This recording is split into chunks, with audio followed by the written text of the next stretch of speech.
সূরাটি শুধুমাত্র একবার এখনই শুনে নেন, তাহলে আল কোরআনকে মাথায় নিয়ে বলছি, আপনার জীবনের সকল অপূর্ণ আশাগুলো পূরণ হতে শুরু করবে। এই সূরাটি শুনতে শুনতেই মনের আশা পূরণের গায়েবী সুসংবাদ পাবেন।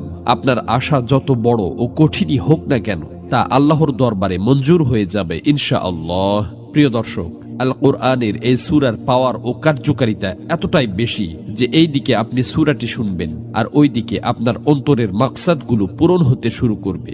দীর্ঘদিন থেকে আটকে থাকা কাজগুলো সঠিকভাবে সম্পন্ন হবে। আপনার আশা পূরণের পথে সকল বাধা ও প্রতিবন্ধকতা দূর হয়ে যাবে ইনশাআল্লাহ। আপনার অশান্ত হৃদয় শান্তিতে ভরে উঠবে। আপনি মানসিক শক্তিতে বলীয়ান হতে শুরু করবেন। সকল দুশ্চিন্তা ও পেরেশানি খতম হয়ে চতুর্দিক থেকে সুখের বার্তা পেতে থাকবেন।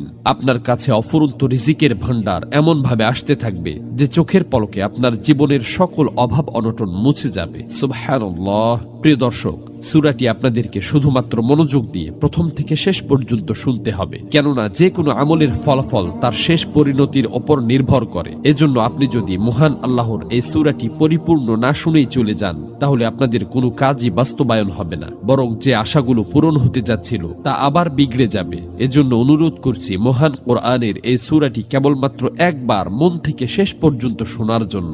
আল্লাহর কাছে দোয়া করছি, হে আল্লাহ, যারা ধৈর্য ধরে আপনার সুমহান ফজিলতপূর্ণ এই সূরাটি শোনার জন্য অধীর আগ্রহে বসে আছে, হে মালিক, আপনি তাদের মনের সকল তামান্না ও চাওয়া পাওয়া গুলো পূরণ করে দিন। আমিন। কমেন্ট বক্সে আপনিও আমিন লিখে দোয়াতে শরীক থাকুন, কেননা কে জানে যে কার দোয়া কখন কবুল হয়ে যায়। তো চলুন সূরাটি শুনে নেওয়া যাক। বিসমিল্লাহির রহমানির রহিম। أتى أمر الله فلا تستعجلوه سبحانه وتعالى عما يشركون ينزل الملائكة بالروح من أمره على من يشاء من عباده أن